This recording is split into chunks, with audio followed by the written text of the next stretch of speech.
આજથી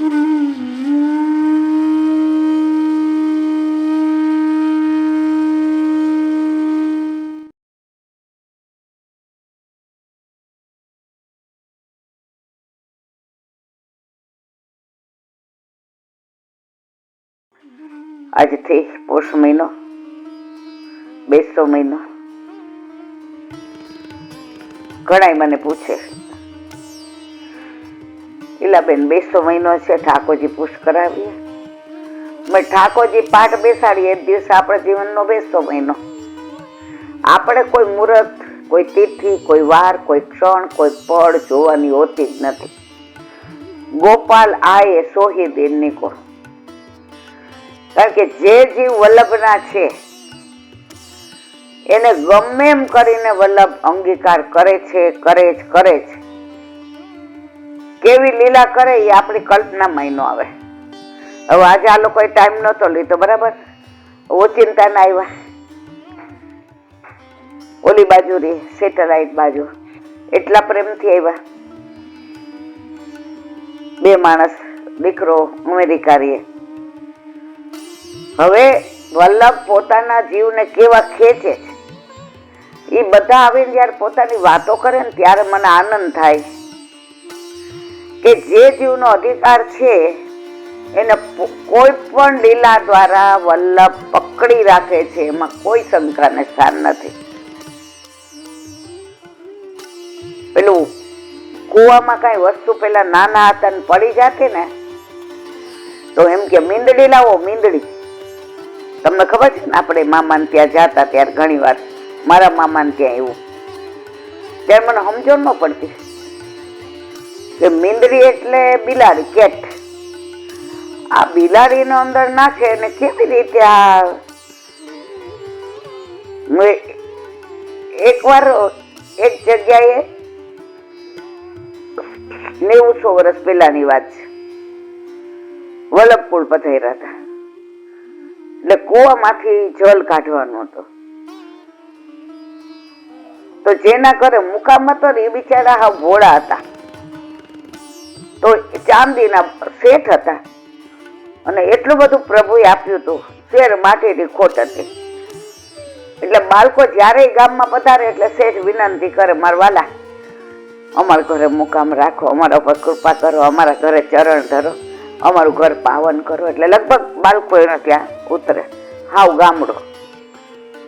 પણ શેઠની જે આજ્ઞા સ્વાગતા, શેઠ શેઠાણીનો જે ભાવ, સર્વસ્વ સમર્પણની જે એમની વૃત્તિ,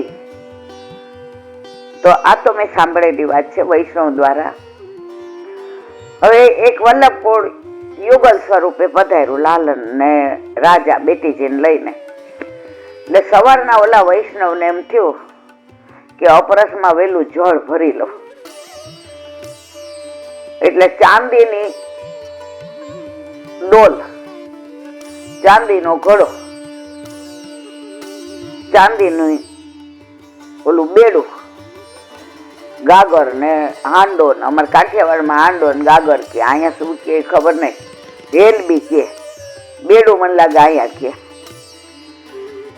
એટલે ઓલા બેન હવે ઘડો એમણે તાંબાનો રાખ્યો હતો કે ભાઈ પાણી જલ ભરવું હોય તો સિંચવા માટે એ ઘડો જ અપરસમાં.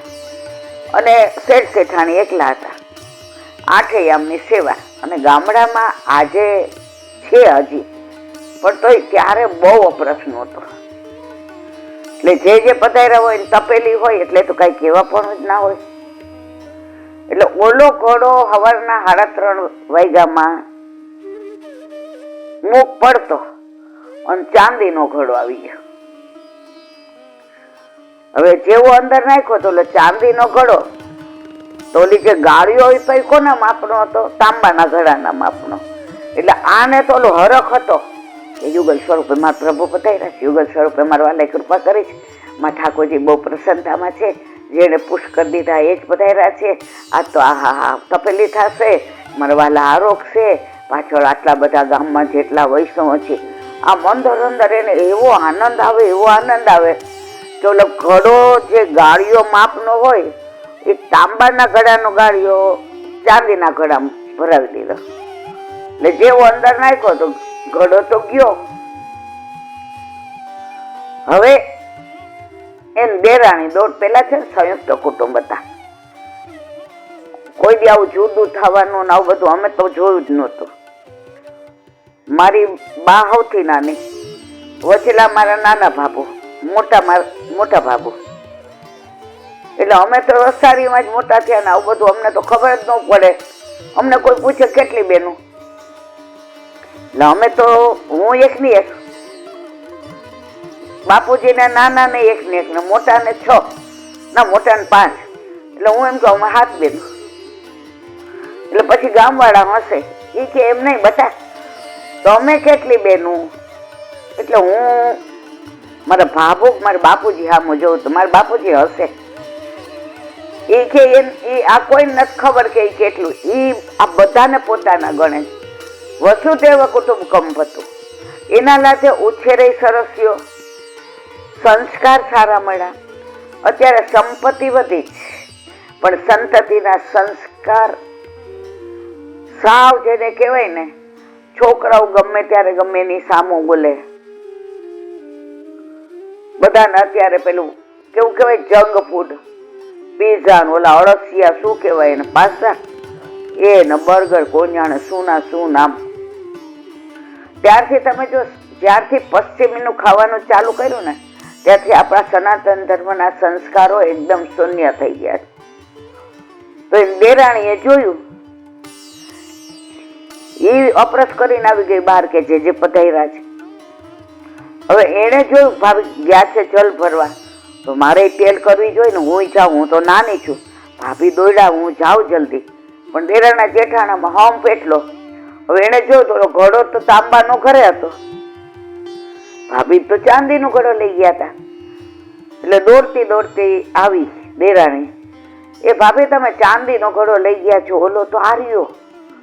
એ કે બટા ઓલો ઘડો તો અંદર વયો ગયો. એ કે હવે મીંદડી લાવો. તો ત્યાં સુધી મને કઈ ખબર નથી પડતી. અમે ગામડામાં જતા હતા મામાના ઘરે, પછી આવું અમને કે ને એટલે અમે તો ધાડ કતો નાખીએ. ડોલ હોય તો ડોલ ને ઘડો હોય તો ઘડો. હવે અમને શીખવાડ્યું તો ઘડો નંખાય બટા, ડોલ નો નંખાય. એનું ઓલું હોય ને નીકળી જલ્દી જાય. હવે આપણે તો પહેલેથી જ અડવતરા કે ડોલ ઘડો જાય તો ડોલ થી કેમ નો સીંચાય. એટલે મામી ભેગા ન હોય ને એટલે દાળ કરતા નાખીએ, પછી સીધતા તો આવડે જ નહીં. એટલે ત્યારે મામી પછી બૂમ પાડે, જલ્દી જાવ જ્યોતિબા, તમારા મામાને કયો મીંદડી લાવે. એટલે મેં કીધું આ મીંદડી બેઠી હોય છે હોય ત્યાં, એનો અંદર નાખવાની હે મામી. તો મીંદડી કેવી રીતે કાઢે? કાઠિયાવાડમાં મીંદડી એટલે બિલાડી, કેટ.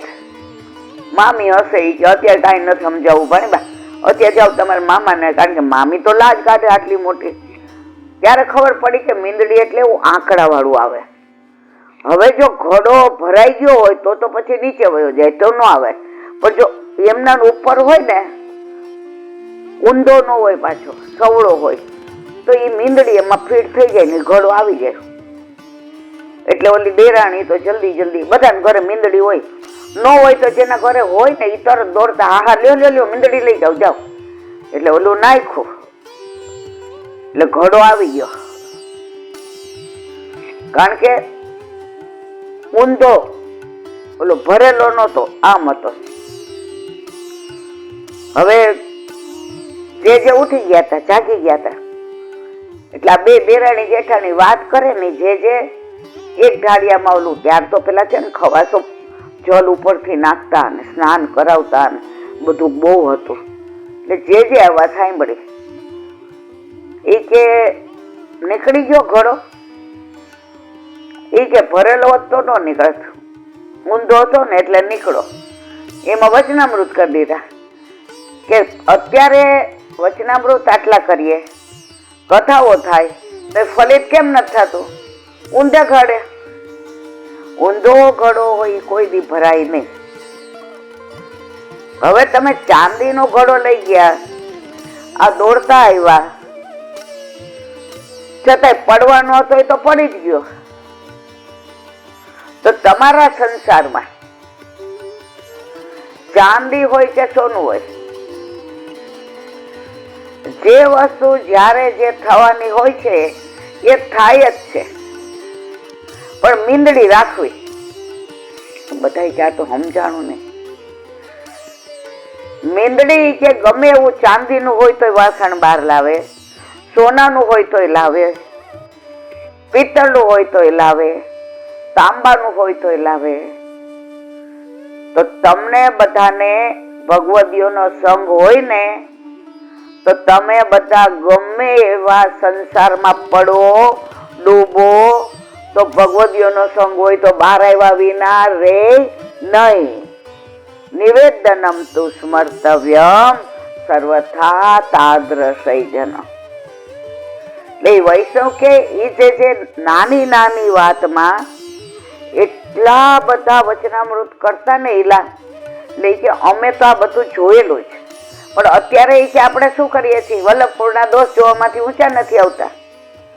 તમે જેવું પ્રશ્ન પૂછો એવો જવાબ દે, કારણ કે જીવ જેવો હોય એવો જ એનો મેળ પડે.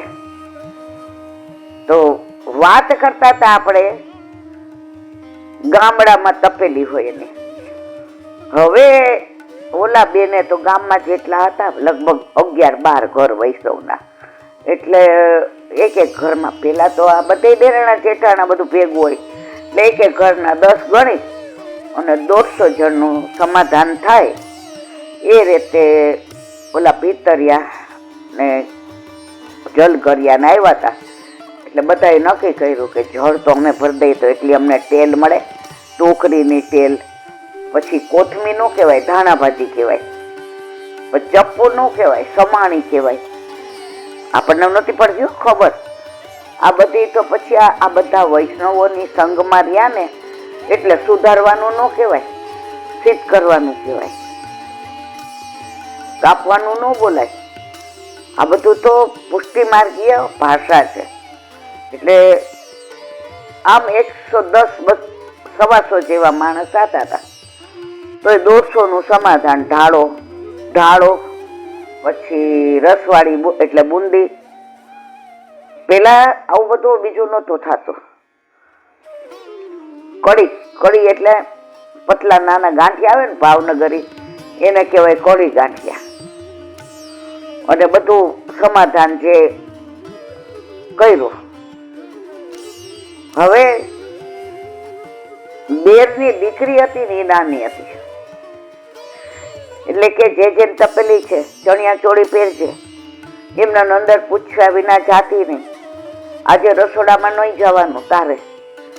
એટલે એના ભાઈને કે ભાઈ આજે આપણે દૂધ નહીં પીવાનું, આજે આપણે નાસ્તો નહીં કરવાનો, આજે આપણે નિશાળે નહીં જવાનું. સ્કૂલ કોઈ નહોતું બોલતું, રોજ સાંભળી ગયા. અહીંયા દૂધે પીવાનું, નાસ્તોય કરવાનો અને નિશાળે જવાનું. એ કે ના જે અંદર નો અવાય, તપેલી છે ને એટલે. એમ કરીને 12 વાસણ પડ્યા હતા ને પાત્રો, એમાંથી નાની તપેલી, મોટી તપેલી, એનાથી મોટી તપેલી, એનાથી મોટી તપેલી, એના આખો ઢગલો કર્યો. એ કે આ તપેલી મેં કરી દીધી વ્યવસ્થિત, હવે અંદર જવાય. જે એકદમ ખડખડાટ હસી પડ્યા, વહુજી હસી પડ્યા. ત્યારે દેરાણી જેઠાણી કે આપણે એમ કહીએ કે જેની તપેલી, એટલે એનો અર્થ શું થતો હશે? આ છોકરીઓએ તપેલી ભેગી કરી, આપણે આ સમજીએ છીએ. હવે જે એના ઘરે વૈષ્ણવ આવ્યા હતા જળ ભરવા, જેની તો અંદર ગયા. એટલે કે જો મને બહુ ખબર નથી, પણ જેટલું હું જાણું છું ને એટલું કહું. વલ્લભપુરના બાળકો પોતાનું સેવ્ય સ્વરૂપ લઈને બહાર ન પધારે, કારણ કે એના બધા નેગ હોય. આજે અસારવા ગયા તો ત્યાં કેટલા બીડા કીધા હું તો ભૂલી ગઈ. એટલા બીડાનો નેગ છે નટવરલાલનો. તો કે કોરોનામાં ઈલાબેન કોઈ દિવસ આપણા નટવરલાલ નેગ વિના નથી રહ્યા. એટલે એ ઠાકોરજી તપેલીમાં ન હોય, તપેલીમાં તપેલીના ઠાકોરજી હોય. એટલે તપેલી એટલે તપેલીમાં જ રાખે એવું ન હોય. પણ આ બધી જે સામગ્રી થાય, હવે ઘણા બાળકો વસ્ત્ર સેવા લઈને બિરાજે. જો વલ્લભ તપેલીમાં મુકુંદરાયજી હતા, એનું પ્રગટ પ્રમાણ કયું? પેલી વાર વ્રજમાં પધાર્યા અને ઠકરાણી ઘાટે યમનાષ્ટક નું પ્રાગટ્ય થયું. તો વલ્લભે આટલા બધા ઠાકોરજી, નામ કોનું લીધું? મુકુંદરતી વર્ધની. એમના તપેલીમાં મુકુંદ ભગવાન હતા. એટલે તપેલી એટલે જે ઠાકોરજી સાથે લઈને વલ્લભપુર પરદેશ કરે અને ત્યાં જે રસોઈ થાય અને ધરાવે એને કહેવાય તપેલી. એટલે પછી આ દીકરીએ તો બધી તપેલી ભેગી કરીને મૂકી દીધી.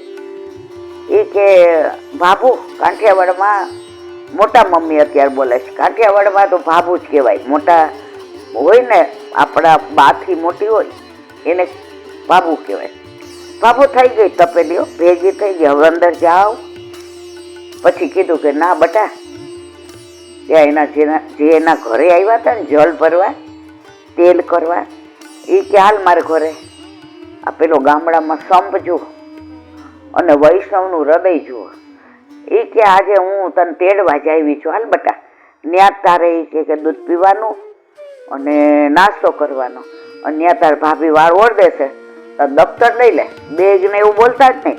પછી નિશાળે હારે જાઓ, કારણ કે એ ગામમાં સ્કૂલ નહોતી. એટલે બીજે આપણે અહીંથી ને નરોડા કે અસારવા જાય એટલે કે આજે અમારે ગાડામાં જવાનું છે, તને તાર કાકા મૂકી જશે. છોકરાઓ રાજી થઈ ગયા, ઘાસ આજે બધા હારે જવાનો. અને ત્યાં ગયા તો ત્યાં તો સવારે અહીંયા આવવાનું હતું તેલ કરવા બધી. એટલે એમની વહુએ તો ઠાકોરજીને ગરમ ગરમ રોટલા, કઢેલું દૂધ, દડબા જેવું દહીં, માખણ બધું ઠાકોરજીને ધરાવીને સરાવ્યું હતું. છોકરાઓ ગયા એટલે કે હાલો બધા આ કલોયું આ નાસ્તો કર્યો અને ઓલા વાળ બાળ ઓળાવી લીધા અને ગયા. હવે જે વાત કરવી તે આ છે. હવે 150 વૈષ્ણવનું સમાધાન જેટલી સામગ્રી બધી સિદ્ધ કરી છે. હવે જે તો અંતર્યામી વલ્લભપુરનો પ્રતાપ જુઓ તમે. એટલે પિતરિયાને એ લોકોને કીધું કે આ જે કે સખડી તો હું ને વહુજી કરીએ છીએ. લગભગ વલ્લભપુર સખડી કોઈને કરવા જ ન દે, દૂધઘર ને બધું કરે. વહુજી સ્નાન કરીને બેટીજી એવડા નાના 10-11 વર્ષના અંદર આવી ગયા, લાલન આવી ગયા. વલ્લભકુળબાઈઓ નિયમ કે બ્રહ્મ સંબંધ આપ્યા પછી બીજી કોઈ દીક્ષા ન લેવાય. તો એ લોકો જનોય પહેલા આપી દી અને બ્રહ્મ સંબંધ પછી દી. તો લાલન હમણાં જ બ્રહ્મ સંબંધ લીધું હતું, એ સેવામાં આવ્યા. હવે બધું કીર્તન ને તમે જુઓ તો ઈચ મચી ને તમે જુઓ તો આ જે આમ લગ્ન ન હોય એના કરતા વધુ આનંદ. અને શેઠનું ઘર એટલે ડેલી બંધ. તમે જુઓ તો ફળ્યું એટલું મોટું ને નંદ ઘેર આનંદ ભયો ને. હવે આજુબાજુ ના ગામના વૈષ્ણવને ખબર પડી કે જે પધાર્યા છે તો કોઈની વહુને બ્રહ્મ સંબંધ લેવાનું હતું, કોઈના દીકરા આવ્યા હતા એને નામ પમાવાનું હતું, કોઈ દીકરાઓ બારગામથી આવ્યા હતા એને બ્રહ્મ સંબંધ લેવાનું હતું, કોઈને ઠાકોરજી પુષ્ટ કરાવવાના હતા. એટલે બધા લગભગ 80 થી 90 વૈષ્ણવ આવી ગયા. હવે આ લોકોને ખ્યાલ નહીં, કોને શેઠ શેઠાણીને કે 125 ના બદલે 300 વૈષ્ણવ થઈ ગયા. એ તો એના આનંદમાં જ હતા, અપરસમાં ને જે આરતી તૈયાર છે બેન, આ જલનો ઘોડો અહીંયા મૂકી દેજો, આજ બધું. એટલે એ તો એ લોકો અંદર આમ આજે મારે હરખ ન માય, આજે મારે આનંદની હેલી રે સાહેલી મારે, બધે આનંદની હેલી ને ગામે અડીએ ચડ્યું હતું. હવે 2:30 વાગે જે ઠાકોરજીને ભોગ સરાવ્યો, અનુસર કર્યું અને બહાર આવીને કીધું મારે સાંજે વિજય થવાનો છે. તો ઓલા 80-90 વયસનો બહારગામના આવ્યા હતા ને, એ બધા નવા ચહેરા દેખાણા. આ ગામના નહોતા. એટલે જે કીધું આ કે જેરાજ અમારે ઠાકોરજી પુષ્ટ કરાવવાના, જેરાજ આને બ્રહ્મ સંબંધ લેવાનો, જેરાજ આને નામ પમાવવાનો છે. જે 80-90 માણસ. હવે બ્રહ્મ સંબંધ લેવું હોય તો આજે અપવાસ કર્યો હોય તો કાલે મેળ પડે, એટલે રોકાવું જ પડે. જે કે પણ જેરાજ પછી આપ ક્યારે પધારો નક્કી નહીં, ત્યાં સુધી જીવ રાહ જોવે, એમાં અમારા જેવા કોક પહોંચી જાય તો અમારો અંગીકાર. જે સમજી ગયા કે આ ભાવ આગળ કે સારું, કાલે બધા વેલા આવી જાજો. હવે શેઠ શેઠાણીને ધ્યાન ગયું કે 1:30 વાગ્યો છે અને ગાડા લઈને બધા આવ્યા હોય ને, એ બધા પાદરે ગાડા મૂકે. કારણ કે અહીં તો પછી ગામમાં જગ્યા નો રહી હાલવાની, એટલે નદી કિનારો હોય ને સામે બધા ગાડા મૂકી દીધા. એક ગાડામાં 4 ના બદલે 10 જણા ભરાણા હોય કે ભાઈ તમે જાઓ છો તો અમને લેતા જાઓ. તો 8-9 ગાડા ભરીને આવ્યા હતા. કોઈ જે માટે કાંઈ સામગ્રી એ બીજી કાચી હોય લઈ જવાની હોય પધરાવા આવ્યા હતા. અને જે કહ્યું હતું કે હું મારા સેવક સિવાય કોઈનું લેતો નથી. હવે ઓલા શેઠ શેઠાણીએ જોયું કે આ વૈષ્ણવ આવ્યા, 1:30-2:30 વાગ્યા, પ્રસાદ લીધા વિના નો જવા દેવાય. હવે મનમાં દ્વિધા થઈ કે સમાધાન આપણે 125 બદલે 150 કર્યું, પણ 300 તો હવે મનમાં વ્યથા થઈ. વલ્લભકોળનો પ્રતાપ જુઓ. જે સમજી ગયા. શેઠનું નામ નવલભાઈ હતું. નવલજી ઇધર આવો. પછી કે શું તકલીફ થઈ કે મોઢું? એ કે આમને મારે એ કે ના જ જવા દેવાય, અમે પ્રસાદ લઈ લે એટલે તમે બધા બેસજો. પોતાનો ઉપરનો હતો તપેલા ઉપર ઢાંકી દીધો અને થાળ ધરાવ્યો હતો એ બધો પધરાવી દીધો. જે બોલાય નહીં, નાના મોટે મોટી વાત. પણ પિતરિયાએ સવારે પૂછ્યું કે ઠાકોરજી પછવાડે કેટલાનું સમાધાન? તો અમે 125 કીધું તો 150 કર્યું. 300. એ કે 3000 હોય તો બિહારજો, ગામ ને તમારા પ્રસાદ લેવડાવો. આજ તો ગામ નહીં જમાડો કે ભલે અવૈષ્ણવ હોય. ઓલા કે હવે આ હારું. શેઠાણી કે વલ્લભના વચન ઉપર ક્યારેય અવિશ્વાસ કરવો નહીં. ધુમાડા બંધ ગામ જમ્યું, વૈષ્ણવ જયમાં પ્રસાદ લીધો. છેલ્લે શેઠ શેઠાણી રહ્યા અને એના દેરાણી અને નણંદ ને તેડાવ્યા હતા. પધરામણી હતી તો 5 જણા ગયા. બહુજી કેવું તમે બેસજો, હું પીરસું છું. અરે 5 ના આંખમાંથી અશ્રુની ધારા જાય. 5 બેઠા, પ્રસાદ લીધો. પછી જે કીધું હવે બીજા પાત્રમાં કાઢી લ્યો. ઉપરનો લઈ લીધો. બીજા પાત્રમાં નો કાઢ્યું ત્યાં સુધી એમાંથી કાંઈ ખોઈતું નહીં. આ કોઈ કપોળ કલ્પિત વાત નથી, સાચો બની ગયેલો પ્રસંગ છે. તો વલ્લભકોળનું સામર્થ્ય છે અને છે. આપણે દોષ જોઈએ એટલે આપણને પછી સામર્થ્યમાં વિશ્વાસ ન હોય.